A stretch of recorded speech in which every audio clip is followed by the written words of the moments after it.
And yes, would you let me be co-host? Yep, you are. I am. Yep. What a team.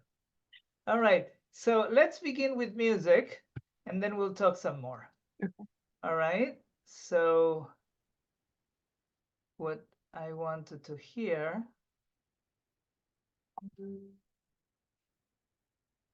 Let's see. Here we go.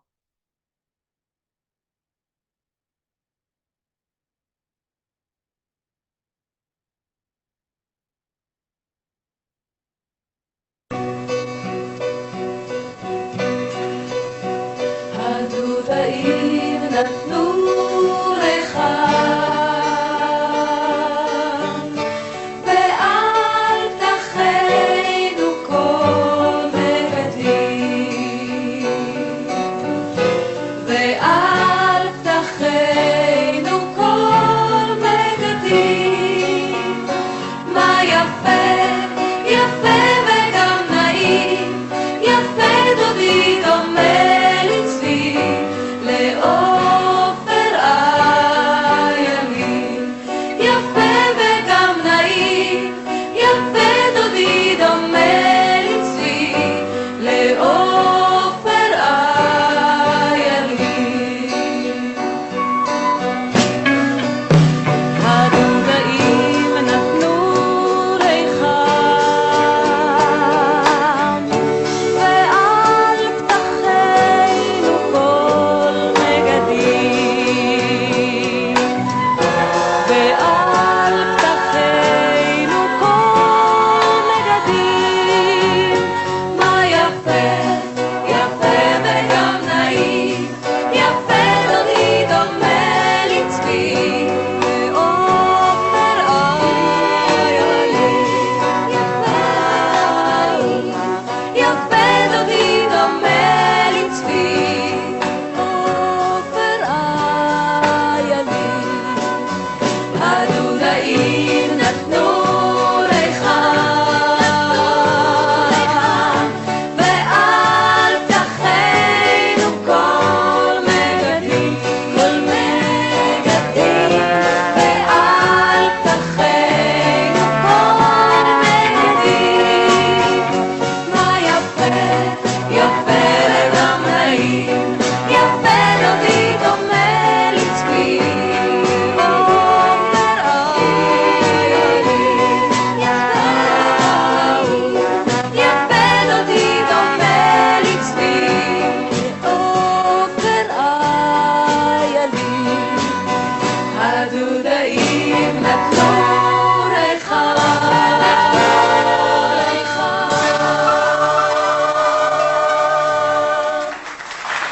Okay. So I'm going to stop the sharing. So I wanted to begin one more time, kind of like connecting Shir HaShirim to our contemporary world, right? So these are 3 verses that are put together from chapter 7, chapter 1, and chapter 2. And the first one is the one that I want to really speak about. I will translate the 3 of them. It says, Hadudaim natnu recham, the mandrakes sent out their fragrance, be'al ptachenu kol megadim, and at our doors is every delicacy. And the second one says, Ma yafe begam naim, how handsome you are, my beloved, oh, how charming. Yafe dodi dome litzvi, she says, my beloved is like a gazelle. And the first thing that is interesting is it's very typical for us to hear, in this case, a musical composition from the 1980s that was written for an Israeli tzvi sherf for a group called Sexta. The Sexta ensemble, that means, I guess they weren't super creative in why they call themselves Sexta. They were 6 women, and so Sexta means 6, so that's why they had it. and they sing together in this composition and many others. And they are interested in this beautiful imagery that all these verses provide. One of them I want to show you has to do with this. I'm going to put it right for you to see, because if I would tell you, if I were to say they were mandrakes, I'm sure probably Christine has an idea of what that is, isn't it? Because about flora. But do you have an idea what a mandrake is? I'm putting you on the spot. Yeah, I'd imagine it's some type of a plant, but I actually don't know. I remember in Harry Potter there were mandrakes, but that's about it. Very good, very good. So mandrakes are associated with very, very deep, romantic, sensual imagery. And we're going to look at one of them so you can see why that is. So I'm showing you here. Let's see if I can show it even better. There you go. Do you see it? I hope. So this is a mandrake, and in fact, there are cases where you can see that they look like this as well. Yeah. So why are mandrakes associated? A little bit now you get a little idea of why mandrakes are utilized, right? Look at this one. So mandrakes were believed to be a stimulant to help with fertility and consumption in barren women. So then we hear, for instance, in the Song of Songs, the mandrakes send out their fragrance, and at our door is every delicacy, both new and old. They have stored up for you, my beloved, right? That's the first of the verses that we heard Sixta singing. Now you begin to see how this plant is in the ancient world. In fact, the mandrake roots were considered an aphrodisiac and were commonly prepared and eaten as a fertility drug. There are many references to mandrakes in folklore and superstitions in many various cultures. So far, now you begin to get it.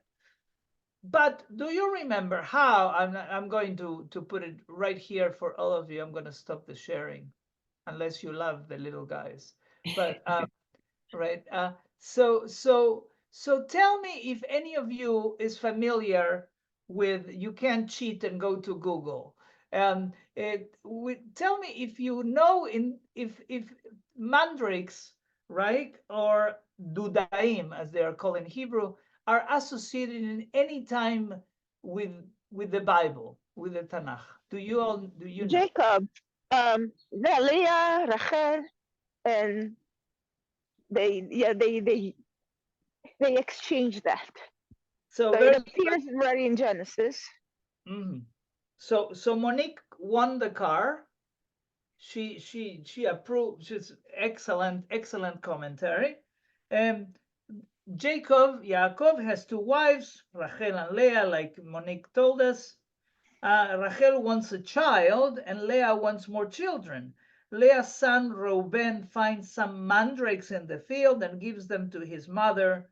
Leah then trades the mandrakes to Rachel in exchange for the opportunity to sleep with Jacob that night. Rachel was as yet childless and accepts the trade, believing what? That the mandrakes will help her conceive at a later time. Of course, that's not how it works. Leah sleeps with Jacob that night and becomes pregnant with her fifth son. Okay? So you begin to see the relationship of Shir HaShirim and the song and the mandrakes and all this sensual imagery, very, very, very deep, to the point that that the whole book is connected to that. So we're talking about fertility. We're talking about romanticism. We're talking about what spring represents, and which is the holiday that we know associated with the spring. Of course, is Pesach, right? Um, and that is what we're going to be discussing today, the association of Shir HaShirim and Pesach. I said before that I do not translate Pesach as Passover, simply because Passover is a verb and Pesach is a noun. And if Pesach is associated with what? With the three elements that the rabbis tell us that one does not fulfill our obligation at the Seder without naming them. And they are Pesach, Matzah, and Maror, right? Let's remind ourselves. Pesach is what? It's an offering, right? What is the offering? It's an animal offering, yes? And by the way, it's the Pesach is what we associate in the Haggadah with what? Which bone is that? Anybody? The shank bone. Yes, very good. Yeah. Now it's very interesting because that shank bone is associated with the temple with a big T. Now we when we say the big T, we associate it with Tesla, but it's not. It's with the temple, right? The temple, we associate it with the temple, which is the reason why Ashkenazi Jews do not eat it. What do Sephardic and Oriental Jews do? Eat it well, very nice and tasty. Very nice. And why do Sephardic Jews eat it? To remember the temple. It's one of those things that is fascinating. Both communities remember the temple. One of them decides not to eat it to remember the temple. The other one decides to eat it to remember the temple. It's fascinating. But right? So we're going to be discussing some of the themes that associated between both Shir HaShirim and Pesach, and then we see the powerful connections between what Shir HaShirim and what we call Yetziat Mitzrayim. Yetziat Mitzrayim meaning the Exodus from Egypt. Now you know about a book, the book that is called Sefer Yetziat Mitzrayim, the book of the Exodus from Egypt, which is now translated into English as Exodus, right? Which in Hebrew is actually Shemot. Shemot, why? Because in the Torah, or actually at the time where people were memorizing things, this is the first meaningful word. Ele Shemot Bnei Israel, that's how the book begins. These are the names of the children of Israel. Therefore, the book is called Shemot, right? The first book, remember, Bereshit, Genesis, origins, because Bereshit bara Elohim, because in the beginning, at the beginning, we can discuss that for many, many hours, what it really means, that word. But Bereshit bara Elohim, God created the heavens and earth, etc., etc., etc. All the books are related to that. In English, the title of the book is related to the topic of the book. In Hebrew, it's really a mnemonic rule about reminding us of the most important word that begins, right? So therefore, the book of Vayikra, the third book of the Torah, Vayikra meaning, and he called, and God called, in English is called Leviticus, because it's Sefer Torat HaKohanim. This is the book of the Levites, right? Of the Kohanim, those that guide us. Anyway, I want to come back now as we are exploring this relationship between Shir HaShirim and the Exodus from Egypt. And so I'm going to use a verse that we have used our first session. This is what it says. We actually heard a song, and it says, Yonati b'chakvei asela, oh my dove, in the clefts of the rock, בסתר המדרגה הריני את מראיך. Let me see your face. השמיעיני את קולך.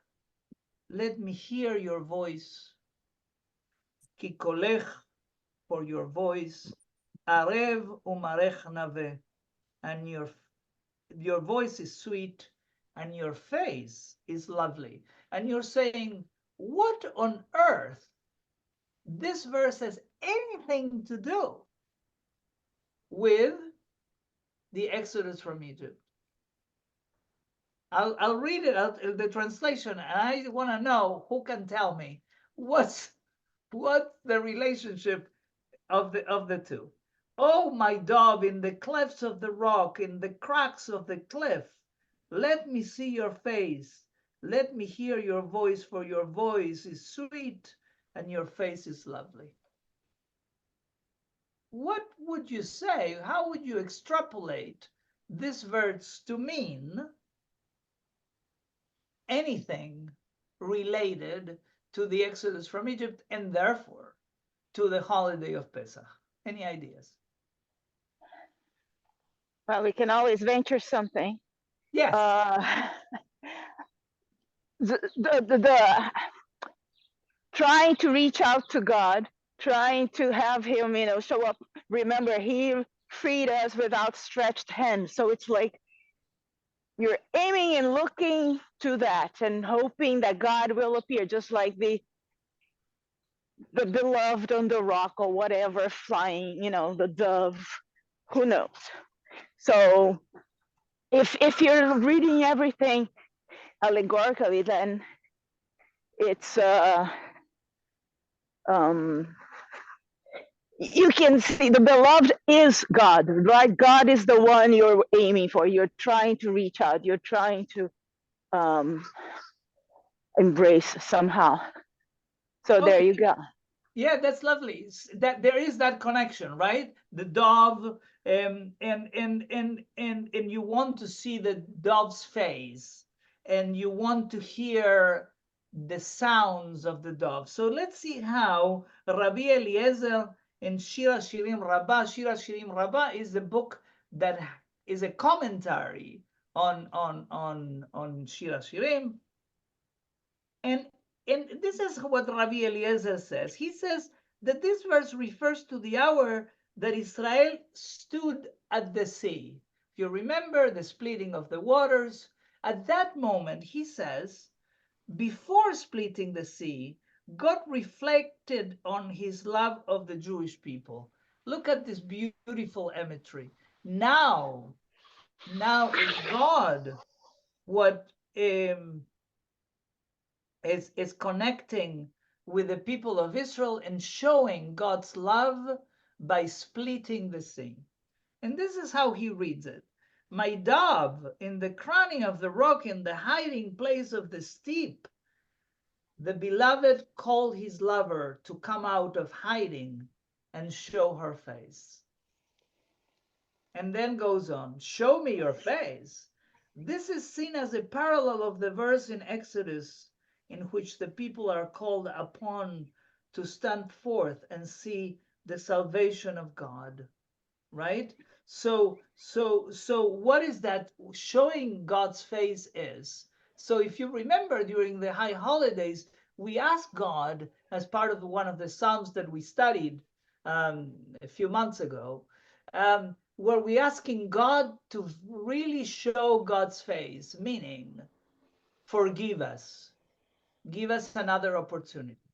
In this case, they go farther and farther, and they make a point about a song of redemption that is actually included in the book of Shemot, and that the Talmud considers the 10th of the songs, Shir HaShirim being one of them. And there are many other songs, the Song of David, the Song of Deborah, if you remember. So there are different songs, and this is the ultimate song, the song of redemption. And by the way, since we are close to Shabbat, let me convey to you that the Kabbalat Shabbat service, that service that precedes the Shabbat, technically, is the attempt of the mystics to bring Shabbat to its ultimate conclusion and revelation, which is the Havdalah, the ending of Shabbat, and therefore that would be a special moment, a Shabbat of salvation, a Shabbat of revelation. And they went, and so Rabbi Eliezer reads, "Show me your face, and stand forth and see the salvation that God is going to provide." You're saying, "Well, wait, what about his voice? Let me hear your voice." Ah, this is the singing. For that, you have to remember that in the book of Shemot, and the book of Exodus, chapter 15, we have these words, "As Yashir Moshe u'bnei Israel et hashira azot." One of the songs. What is that song? The song of liberation, right? Known part of the liturgy as Shirat Hayam, the song at the sea. So what is Rabbi Eliezer says? Let me hear your voice. God is saying to his beloved Israel, and Moshe sang, "As Yashir Moshe u'bnei Israel," and Moshe sang, not because they are saying Moshe sang alone, rather because sang together. And Moshe, I guess, prompt the children of Israel to sing. Yes. And it says, "For your voice is lovely." What is the voice? The song. That is what is lovely. "As Yashir Moshe u'bnei Israel et hashira hazot ladonai." And they sang the song. What was the ulterior motive? What was the purpose, the motivation, the kavanah, as we say? The idea is to sing a song to God. Now you understand why in the Kabbalat Shabbat, in the service, right, that we're going to experience very soon, so many of the Psalms, Shiru Ladonai ki gaog, right? Shiru Ladonai, Shir Chadash, sing a new song, sing to God, right? That's the idea of this. And the song of the song at the sea says, "Shiru Ladonai ki gao ga'a." So, right, sing to God. The idea is that then they read this verses as especially verse 14 on chapter 2, as this relationship, deep relationship between the two, between God and the children of Israel, that are, of course, related to the ultimate holiday, the first holiday, in fact, the first month of the year, according to the Torah, the month of Nisan, right? And the fact that the Song of Songs has neither a beginning nor an end, if you remember, right? If you look deeply into Shir HaShirim, doesn't say, "and it was in the beginning," or anything like that. All of a sudden, the song of Ishakeni mineshikot piu, this "kiss me from your kisses." This is the beginning of the book. Where does it come from? Where does it, and how does it end? It ends in the same way, without a particular ending. So it's not a tale of anything that happens in the past or that will happen in the future. It takes place in the eternal presence, which is always real and concurrent. This eternal presence of the Song of Songs occurs in a certain season of the year, the time and season of love in the spring, right? The time of, also, you could say, is the moment where we do what? That, as when you think of spring, you think of what? You think of rejuvenation. Mating, Say that? mating, and Yes, mating. mating. And there you go. This whole idea about everything flourishes, right? There is a new idea, new moment, a new beginning, new possibilities, right? Um, and it says the winter and the autumn, the cold and the rain have passed. And and that tells us, of course, that that now we're beginning to see how when then they have passed, you can begin to taste the moment, and the moment is the spring. That Not yet. Not yet in Hazleton. We're still cold and raining.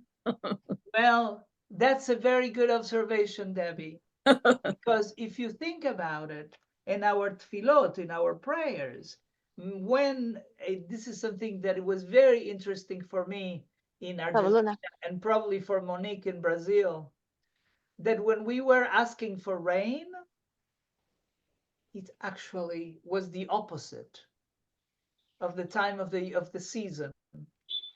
It was not even the same season, right? When you're talking about spring, the holy of the spring, you go at the southern hemisphere and you say, what are you talking about? What spring are you talking about? Spring is September. It's not now, right? And yet, this is one of the elements. Thank you for saying that, Debbie, because this is one of the central elements that unified Am Israel, the Jewish people, that we are all connected to what happens there. The spring is in the land of Israel, when it rains in the land of Israel, when we ask for dew in the land of Israel. What happens in our societies where we live, that's very good and great. But what we look for, it's like a larger painting, and the larger painting is connected to the land, haaretz, right? What we call it. So, so I want to take you to the Zohar. I talked about the mystics. The Zohar is the book that talks about mysticism per se, probably written in Spain, right, by Moshe Cordovero. And it says that, look at the Zohar. The Zohar says that the Song of Songs embodies the entire Torah. Whoa. The Song of Songs that once was, say that? So look, yes. No, sorry, it's the dog pulling me. So no. Okay. No, I thought you wanted to interject.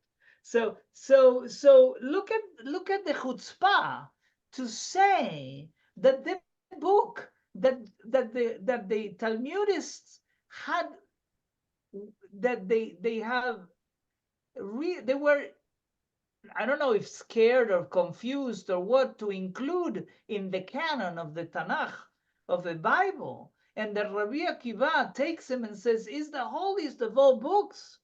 The Zohar says embodies the entire Torah. Embodies it. How is it? The redemption of Israel, as well as from the other oppressors, so that by reading it, we are enhancing the mitzvah of recounting the story of the Exodus, right? The time of love between God and Israel, who entered into a covenant, not into a treaty, but into a covenant, a bond that is inseparable, that is unbreakable, yeah? And it's a bond of love. So if you remember on our second session, we talked about love, and we talked about how many of us do not see Judaism as related to love, to connected to love. We're connected about mitzvot, about commandments, but obligations, but not about love. The Zohar turns her around and says, this is the connection that is the love between God and Israel. And how does it say it? If you think about the holiday of Shavuot, they go farther. They create a chuppah, a nuptial agreement. And who's getting married? The Torah and the children of Israel. And who's actually the Mesader Kiddushin? Who's the actual who officiates at this wedding? God. And there is a fascinating thing. One day we're going to study it together, where it talks about this idea of what is the dowry of the Torah? What is that each of them bring to this matrimony, right?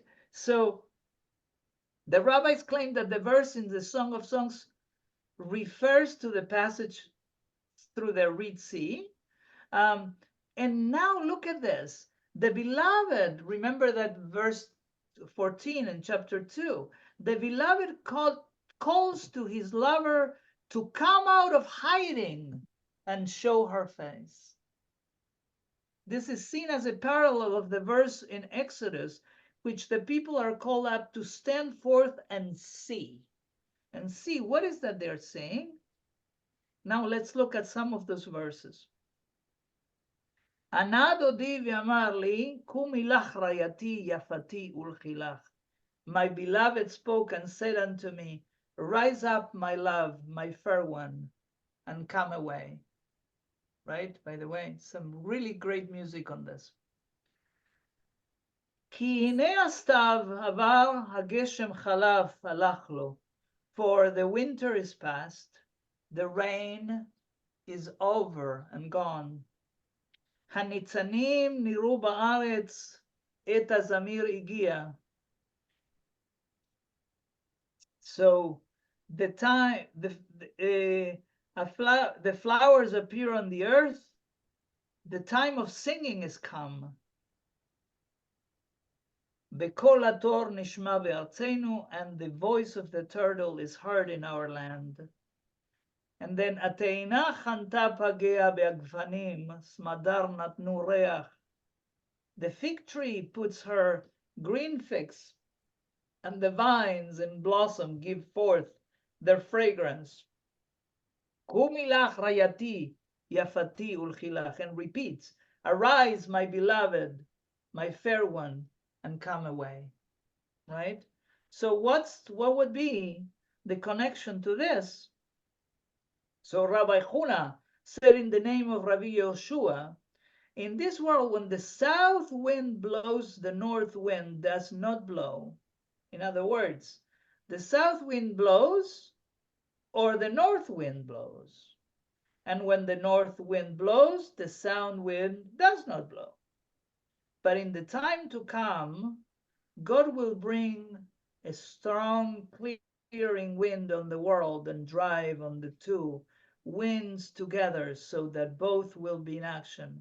As it had written, I will say to the north, give up, and to the south, keep not back, from the book of Isaiah. So what is this is about the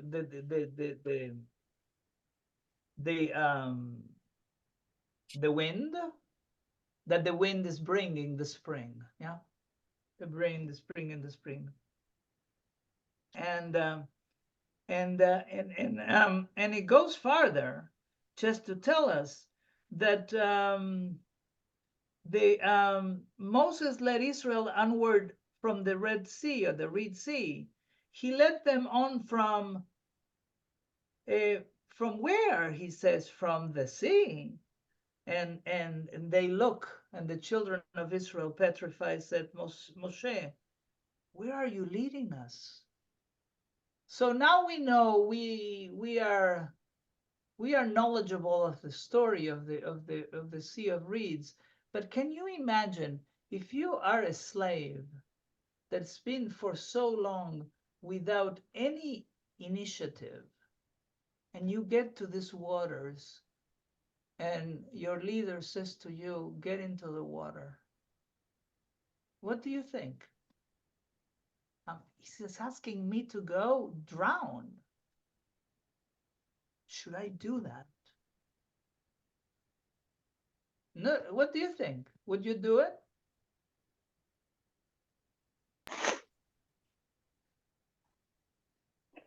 Anyone?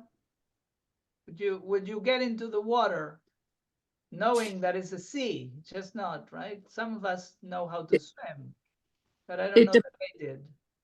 it depends on your connection with God, the trust, and how you feel at that point in time. Right. So I guess, Debbie, you are reminding us that there are levels of faith. For instance, if I say to you, God asks you to throw yourself to the abyss, I would think you for the do it? people who went with Moses and were willing to leave Egypt, it was only what, like 20% of the people there that actually had the faith to go. So probably they were all, on board at that point.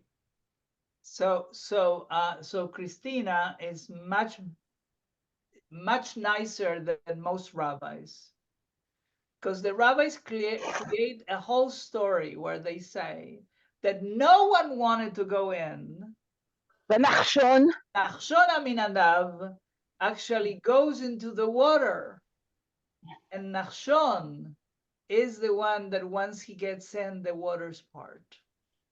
And for that, he is remembered forever as being the initiator, right? Sort of like what we know in our lives, that somebody gets into the water and opens them, and then we all come afterwards, right? But that's really interesting.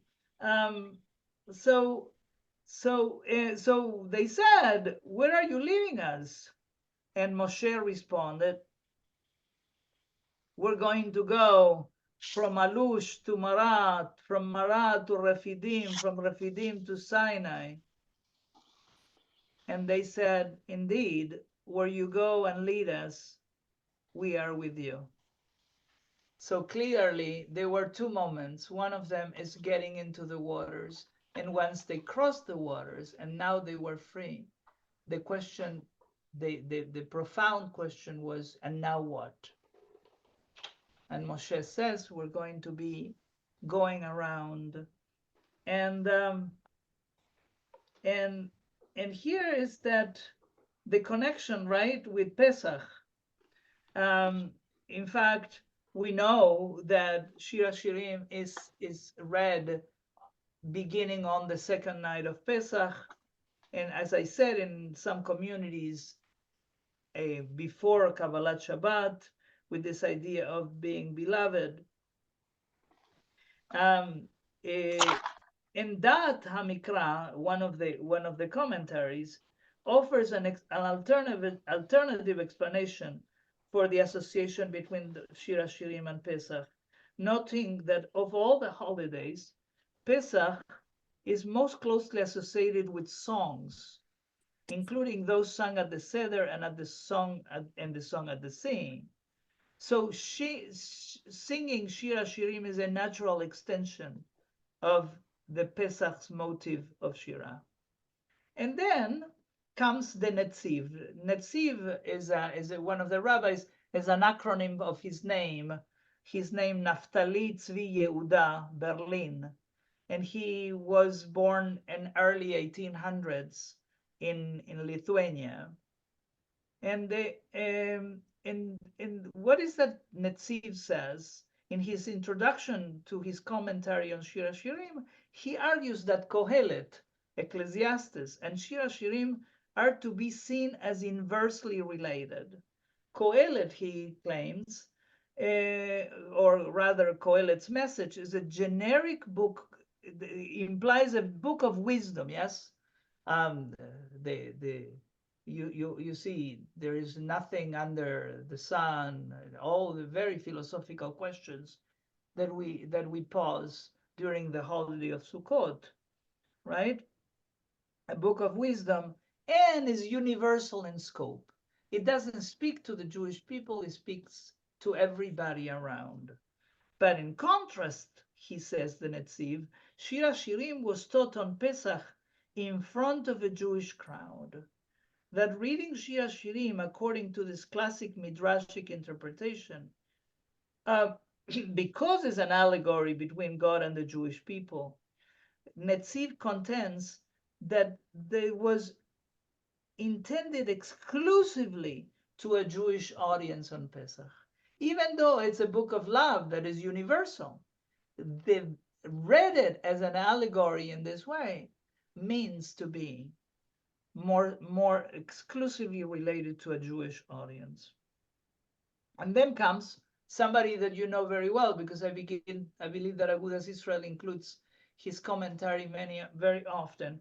I'm talking about Rabbi Lord Jonathan Sachs, Alav Shalom, may he rest in peace. In his Machzor, offers his own typical interpretation, suggesting that Shir HaShirim and the Exodus messages are the same. They both represent a love story in which faith born of love trumped sheer rational calculation. This is a very little bit scary, and actually is so much so that the rabbis have always chosen, for the most part, that rational calculation that he claims about, right? The rabbis were very concerned of people studying the Zohar, for instance. They were very concerned about mysticism and in irrationality entering into Judaism, because they were concerned that people would go astray. One example of that is when we had in Turkey a false Messiah, right? That claims to be the Messiah and has hundreds of thousands of people following him.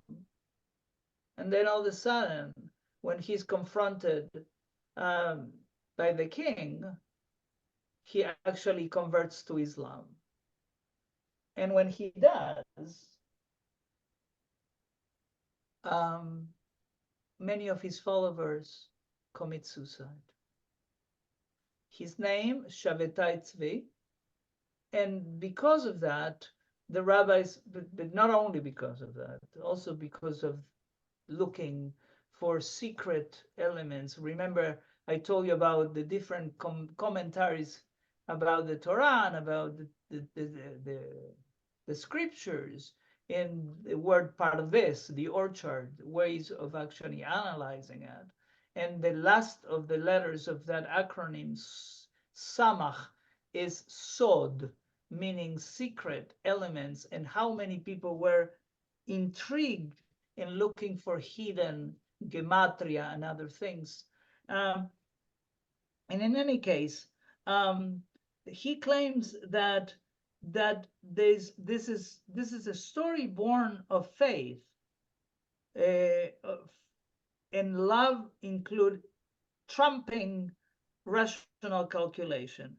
And he says, a love story, troubled and tense, yet an escape by bride and groom to the desert, where they can be alone together, far out of sight, and the destructions of civilization. And for him, that is the theme of the Song of Songs. Like God summoning God's people out of Egypt, and the lover in the callings on his beloved, come, let us leave. And the beloved herself says, come, draw me after you, let us run. And then an imagery of extraordinary poignancy, we see the two of them emerging together from the wilderness. Who is this rising from the desert? Mi zot ola min hamidbar, leaning on her beloved, right? So Israel is leaning on God, emerging, flushed with love. And that is the Exodus as seen by the great prophets, right? In fact, in the book of Devarim, the last book of the Torah, the word love appears 23 times as the description of the relationship between God and the people of Israel. So that's the kind of connection that the book of Shir HaShirim and Yetziat Mitzrayim has.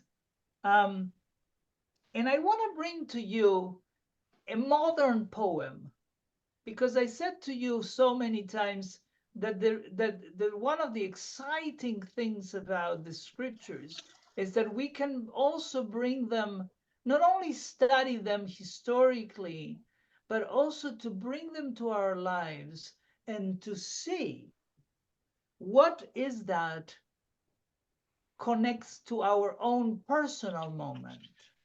So here is a, a poem by Rabbi Hannah Yerushalmi, a licensed professional counselor and a writer, a teacher. And she writes this poem called Kol Dodi and Kol Dodi. And I'm going to try to see if I can find that for you, because I wanted to know that the first of the words, Kol Dodi, begins with a kuf, which means the voice of my beloved. And the second one says Kol Dodi, which means all of my beloved. Let me see if I can put it up so you can see it. Give me just 1 second.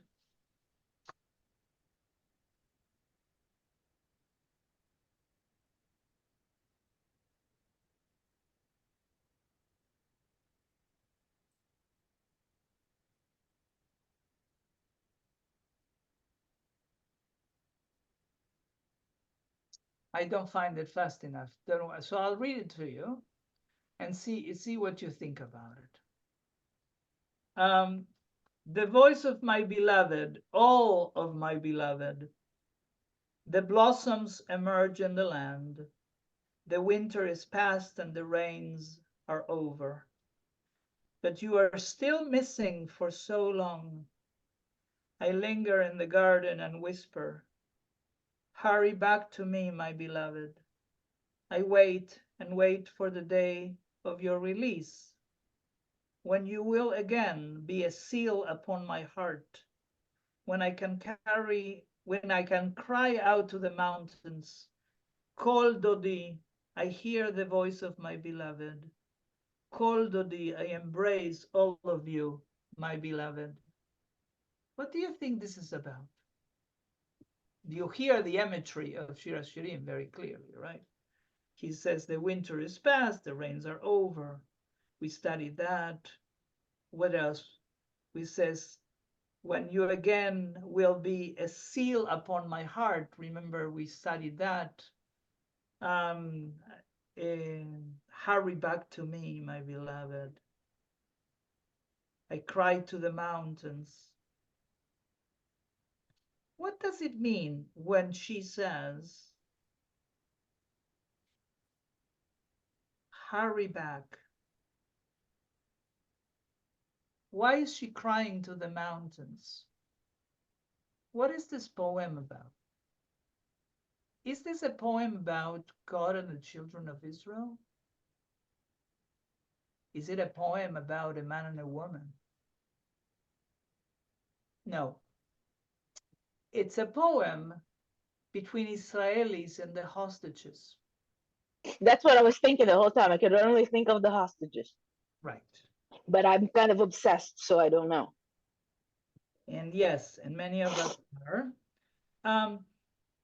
And I want to conclude with not only with that, but also with something to leave you for this Seder. And what I want to leave with you is first this text that was written by the chief rabbi of Israel, Rabbi Lau, David Lau. And it's a prayer that if you want to have, I'll be happy to post for you as a PDF. But I'll It's on the Agadah. It's on the hostage Agadah. it's in the host. Oh, you have it. Okay, good. So this very good. So there is a hostage Agadah that if some of you want to purchase, you can. Here is the text, and I'm gonna try to make it. I think is that big enough? I hope. So I'll read and translate. יהי רצון מלפני אבינו שבשמיים, may it be your will of our Father in heaven, אשר הוציא את עמו ישראל מתחת סבלות מצרים, who brought his people Israel out from the suffering of Egypt. הוא יברך וינצור את אחינו ואחיותינו החטופים, that God bless and save our abducted brothers and sisters, bound with iron chains, אסורים בחבלי ברזל. יחזק נפשם ואמונתם, ישמרם מכל נגע ומחלה. May God strengthen their souls and faith. יחמול על בניו ובנותיו המצפים לישועתו. Protect them from all harm and disease, and have mercy of God's sons and daughters awaiting for his salvation. יבטל מעליהם כל גזרות אכזריות. Nullify all cruel decrees from upon them. וחסדו הגדול יחיש פדותם ויצאו מהרה מאפלה לאורה. In God's great kindness, may you hasten their redemption, and may they quickly emerge from darkness to light. וישובו ומבור השבי לחירות העולם, and from the pit of captivity to the freedom of the world. וישובו לשלום אל משפחותיהם ואל בתיהם, and return in peace to their families and to their homes. אנא נטע אחווה שלום ורעות בלב כולם. Please plant brotherhood, peace, and friendship in the hearts of all. הסר קנאה ושנאת חינם. Remove envy and baseless hatred. ופרוס עלינו סוכת שלומך, and spread over us the sukkah of your peace. ונזכה בקרוב לומר לפניך שירה חדשה, and may we merit to soon sing before you a new song. And so now you see that the relationship that we were talking about, Pesach being a holiday of song, and how looking at Kabbalat Shabbat and looking for a new song. So this would be a new song. This would be a new song. And here's interesting because he's actually saying, Le'amra be'et amira agada, in order to say it during the time of the reading of the Agadah for Pesach, Lifnei amirat vehi she'amda, before the reading of Vehi she'amda. So you were wondering what this Vehi she'amda is all about.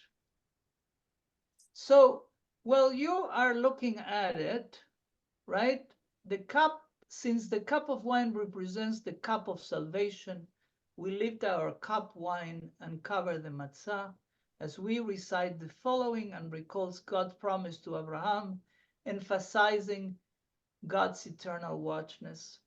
And while you're looking at this, I'm going to give you a wonderful interpretation of this. I hope you can hear it.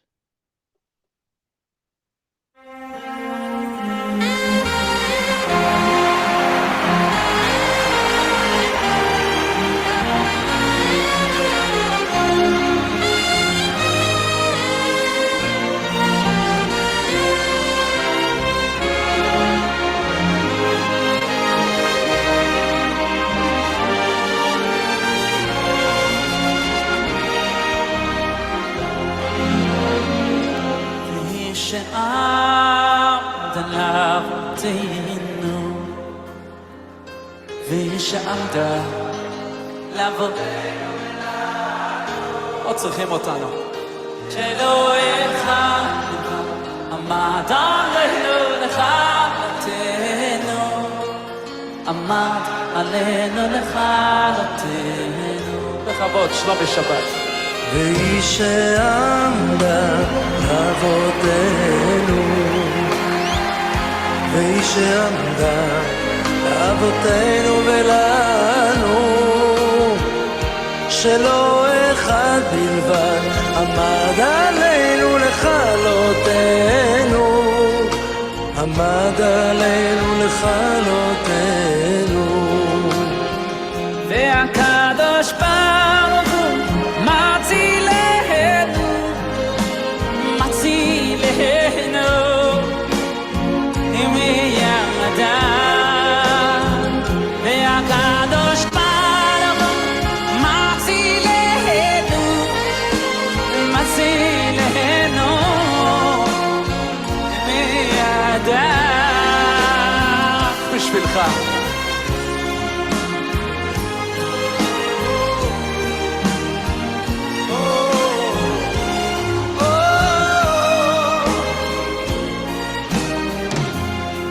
שעמדה לאבותינו,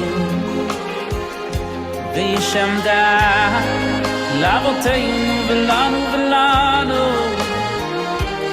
שלא אחד בלבד עמד עלינו לכלותנו, עומד כל רגע לכלותנו. והקדוש ברוך הוא מצילנו, מצילנו מידם. והקדוש ברוך הוא מצילנו, מצילנו מידם.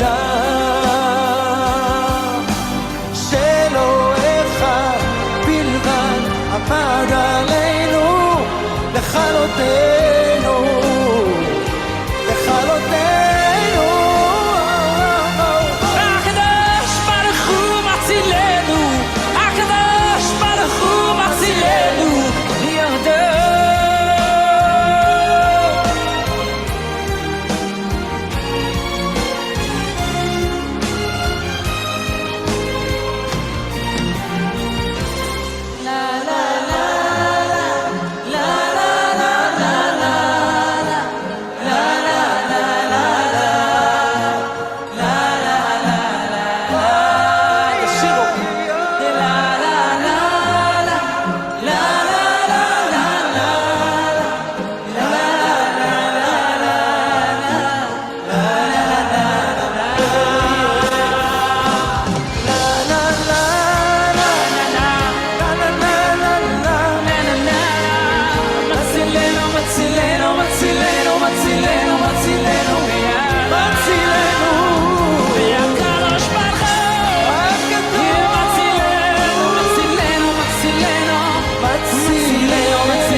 מצילנו מידם. תודה רבה. השתבח שם עולם. תודה רבה ליעקב. Thank you, שלומי. So Who is this? this is Yaakov Shweki and Shlomi Shabbat. But the music is by Razel Yaakov, Jonathan Razel. So I wanted to conclude by saying at this we all know that this is a difficult time for all of us. It's hard to be happy on Pesach when not only there are hostages that are not coming, but there is a war in Gaza, and now there is a war with Iran. There are some things we can do. There is, for instance, the National Library in Israel is suggesting that we put an empty chair our seder for those that have been, for the hostages, for the displaced, for the dead. I suspect that other than this wonderful Haggadah for the hostages, there are many, many other ideas. Contact me personally if you want anything that would enhance your seder. I want to end with just a little vignette. When I was 16 years old, I went to the beach in Tel Aviv, and I saw this sign that said Ein Matzil.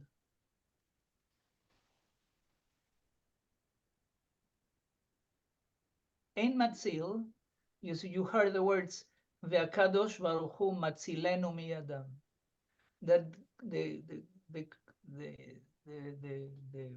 blessed God, the sacred God, would actually save us from their hands. Savior is Matzil. So Ein Matzil means literally there is no savior. I didn't know at the time that Matzil in modern Hebrew means Lifeguard.